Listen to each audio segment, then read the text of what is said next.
I thought my ex was finally out of my life when we broke up 4 years ago. We ended on decent terms, or so I believed. But what I didn't know was that she'd been waiting, planning, and documenting every detail about me for months before executing the most meticulous revenge plot I could have ever imagined. One that would take 3 months to implement digitally before I even realized what was happening. This is the story of how someone who knew me intimately used that knowledge to systematically forge documents, impersonate me online, and nearly destroy my career, my reputation, and my sanity. And somehow, against all odds, I survived it. Let me back up to before everything fell apart. My name's David, and for most of my adult life, I've been that guy who gets by just fine. I work in marketing at a mid-sized tech firm in the suburbs.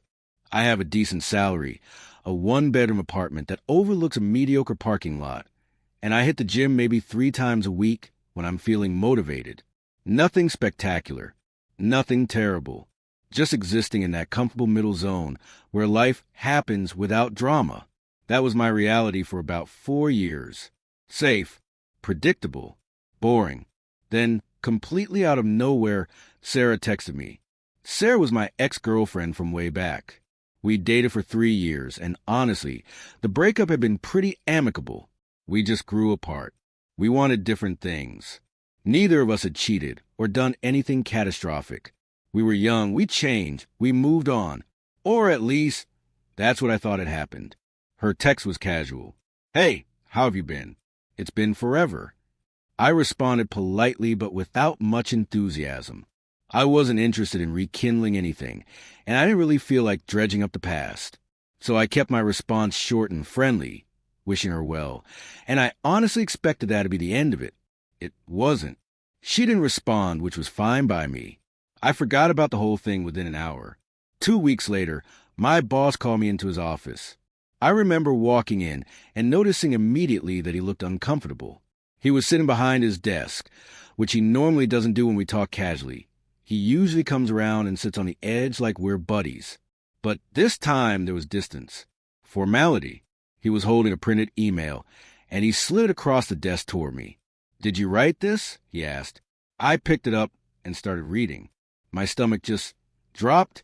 The email was addressed to Meridian Solutions, the biggest client we've been chasing for 18 months. I mean, we're talking millions of dollars here. This was the account that could change everything for our company. And the email from me, supposedly from me, was absolutely catastrophic. It talked about inflating our analytics metrics to win their business. It had racist jokes about their CEO. It offered to personally pocket half their first payment in what was basically a bribery scheme. Every single word was designed to be offensive, illegal, and reputation-destroying. I didn't write this, I said immediately, and I meant it completely. I would never. I couldn't. This wasn't even close to anything I would do, think, or write, even in my darkest moment. The email came from your account, my boss said quietly. It was sent at 11:47 p.m. on a Tuesday night. It was CC'd to 3 members of our team and addressed directly to their CEO. I felt the color drain from my face. I pulled up my sent folder on my work laptop, right there in his office. Nothing. No email to Meridian Solutions. No record of it at all. I went through my entire sent history for that entire week. Blank. My boss seemed to believe me, but I could see the doubt flickering behind his eyes. An hour later, I got confirmation from our team members that they'd received the email too. By that afternoon, Meridian had sent a response that essentially said, "We're done with your company. Permanently. 18 months of work. Gone. In one email I didn't write. After that day, things started getting weird in ways I couldn't explain. My Wi-Fi would disconnect randomly throughout the day. I'd noticed browser history on my laptop that definitely wasn't from me. One night, I found my Spotify account logged out, and when I logged back in, there were playlists I'd never created. Stuff with names like Sad Loser Hours and Nobody Loves You. I'd see myself tagged in Facebook posts I had no memory of making. My Instagram would suddenly follow random accounts, then unfollow them. It was like someone was breathing down my neck through my devices, taunting me. I started losing sleep. Every notification made my heart jump. I'd check my email obsessively, my hands shaking, terrified of what I might find. I was becoming paranoid and anxious, and I couldn't explain why because nobody else could see what I was seeing. My friends started asking if I was okay. One of them suggested I was being paranoid, that maybe I needed to talk to someone about anxiety. Maybe I did. But paranoia and reality have this weird way of becoming indistinguishable when someone's actually messing with you. And then it escalated. My mom called me one evening. Her voice was tight, confused, and hurt all at once. "Why did you send me that email?" she asked. My stomach dropped about 3,000 feet. "What email?" I managed to ask. She forwarded it to me. It was from my email address. The subject line read, "I can't take it anymore." The body was a suicide note, not even a convincing one. It was crude and flippant, like someone's sick idea of a joke written by someone who'd never actually read a real suicide note, but had seen them in movies. But the intent was crystal clear. Someone wanted people to think I was suicidal. I called my mom back immediately, and I was completely hysterical. I couldn't stop crying. I kept repeating that I hadn't written it, that I would never write it, that I was fine, that something was very, very wrong. She believed me, not because I explained it well, but because my panic was so genuine that there was no way I could be faking it. After I got off the phone with her, I just sat on my couch for like 20 minutes in complete silence. And then something switched inside me. The fear turned into something else. Determination, maybe, or just pure rage. I spent the entire night going through every account I had. Email, banking, social media, everything. And I started finding things. My email password had been changed multiple times. My recovery email was set to an address I didn't recognize. My phone number on the account had been replaced with someone else's number. The same thing happened with my banking app, my PayPal, my Gmail, my work email. Someone had systematically and methodically installed themselves into my entire digital life. But then I found it. In my email drafts folder, there was an email that had never been sent. It was addressed to my company's CEO, and it was a confession, a detailed admission that I'd been stealing client data and selling it to competitors. The draft was dated from earlier that same day, but whoever had written it must have realized they needed more time to set my accounts before actually sending it. I called Marcus. Marcus is my best friend from college, and he's a cybersecurity analyst. I told him what I'd found, and I sent him everything I could gather. Screenshots, account logs, a draft email, everything. He called me back exactly 53 minutes later. "Dude," he said, "someone has been really thorough, like disturbingly thorough. This person knew what they were doing." He walked me through what he'd found.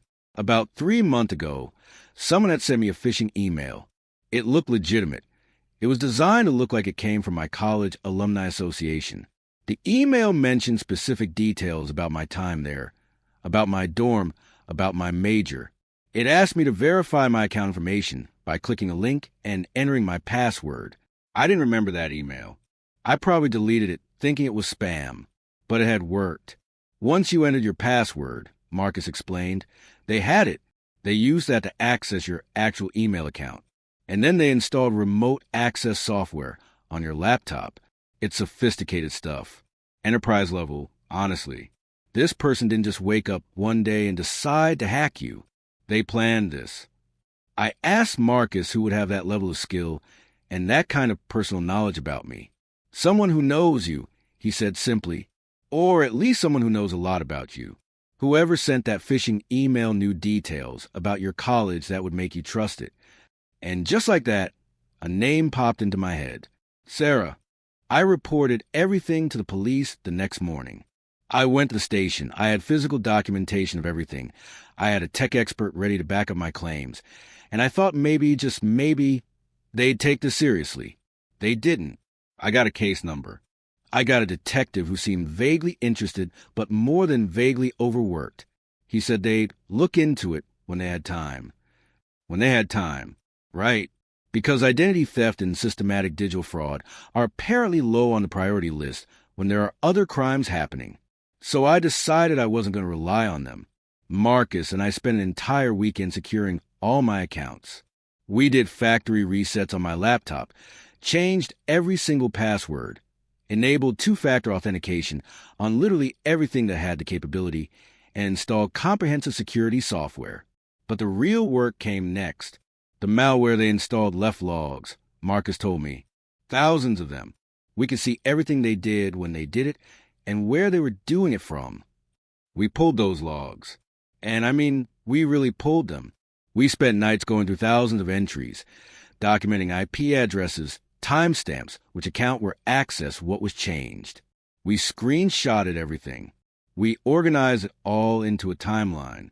Most of the IP addresses came from the same location, a coffee shop about 8 miles from where Sarah lived. I called the coffee shop. The manager wasn't happy about it. But once I explained the situation and showed him the police case documentation, he agreed to preserve their security footage. It took another week, but we got it. And there she was, clear as day, multiple recordings spanning about 3 weeks. Sarah, sitting at the same table in the corner, laptop open, earbuds in, methodically accessing my accounts and orchestrating the destruction of my life. Watching that footage, I felt something shift inside me. It wasn't rage anymore. It was something colder. It was clarity. Now I had to face the hardest part, telling everyone what had happened. I went back to my boss first. I brought all the documentation, the security logs, the IP analysis, the coffee shop footage, everything. I showed him that the catastrophic email to Meridian Solutions had been sent from an IP address that wasn't mine. Couldn't have been mine, was from Sarah's laptop. My boss actually looked relieved.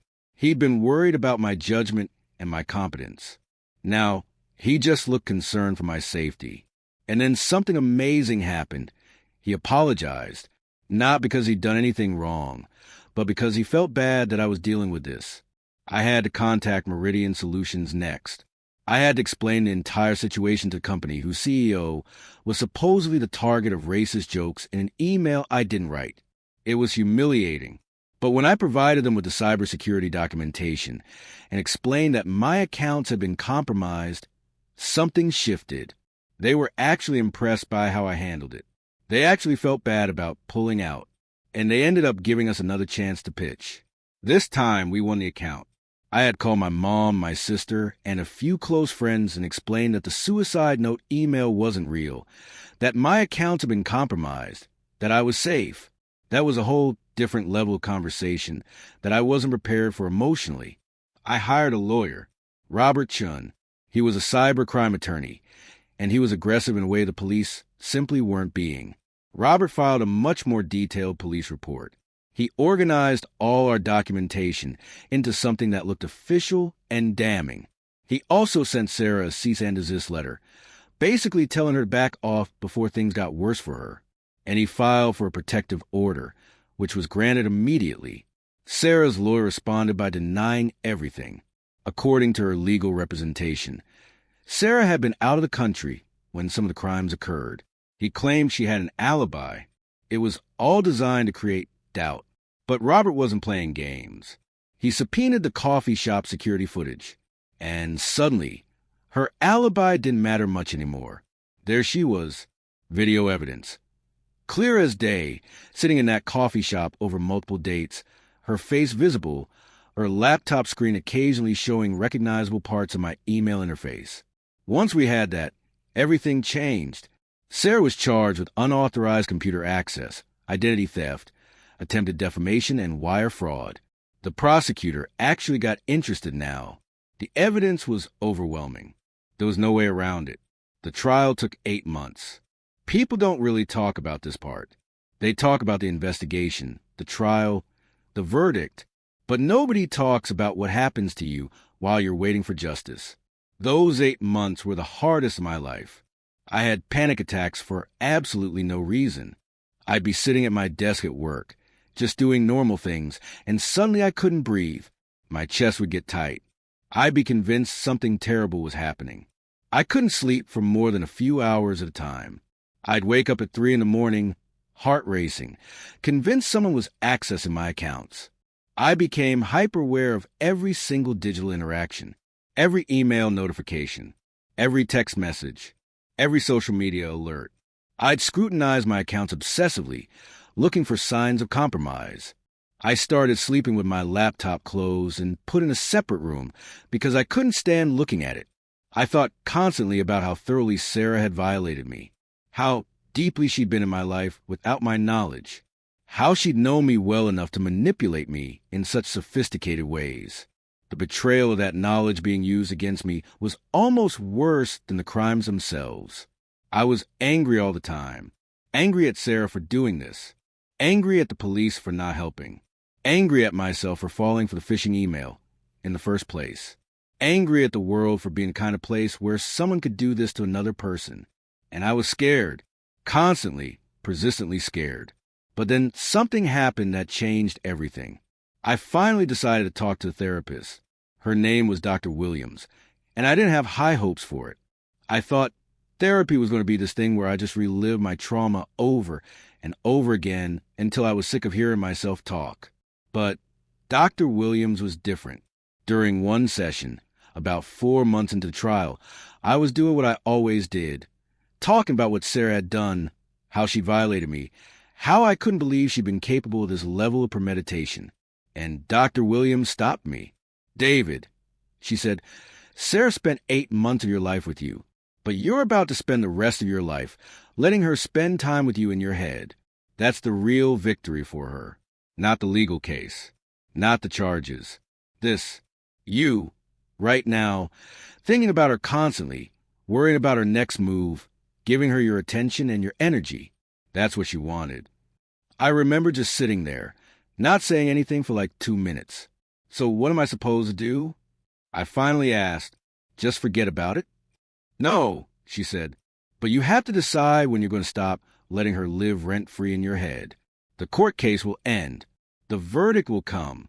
But unless you make a conscious choice to move forward, you'll keep her with you forever."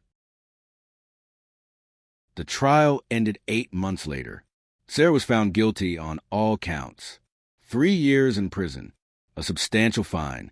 The judge was particularly harsh because of the premeditated nature of what she'd done, because of how sophisticated her methods were, and because of the documented psychological impact on me. I thought I'd feel triumphant when the verdict came in. I'd imagined it for months. I thought I'd feel relieved, validated, victorious. I felt empty.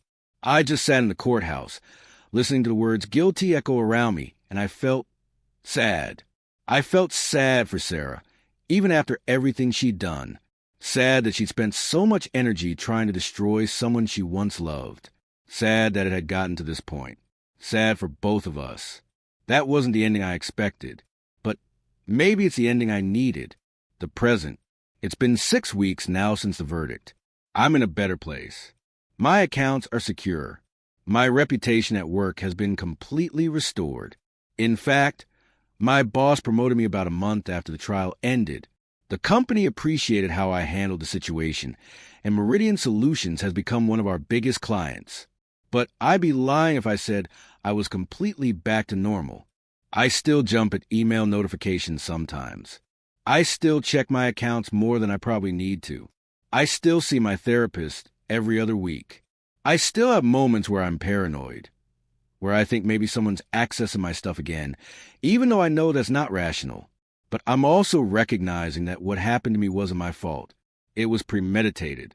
It was sophisticated. It was executed by someone who knew exactly how to hurt me. And it took everything I had to survive it. And I did survive it. I'm here. I'm okay. I'm moving forward. If you're reading this and you're experiencing something similar, strange account activity, unauthorized access, emails you didn't send, anything like that, I want you to know something. You're not paranoid. Report it. Document everything. Get help from people who understand digital security. Call the police, even if they don't seem interested at first. Get a lawyer. But most importantly, get help from a therapist too, because the psychological toll of something like this is very real. And it's not something you should carry alone. I never thought I'd end up telling this story publicly. I never thought my ex would go this far. I never thought that a breakup from 4 years ago could turn into something so dark and complicated. But here we are, and I'm still standing. Edit, a lot of people are asking about specifics on how she did it. I'm not going into detailed technical information because I don't want anyone using this as a how-to guide.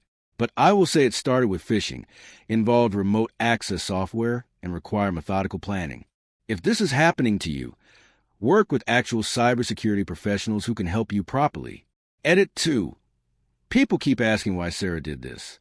According to her psychiatric evaluation, she had become obsessed with the idea that I owed her something for how the breakup happened. She felt humiliated, but honestly, we just grew apart. I don't think I did anything to warrant months of hacking and identity theft. What I've learned is that people are capable of surprising cruelty when they feel wronged, even if the wrongdoing is all in their head. Edit 3. To everyone supporting me, thank you. It means more than you know.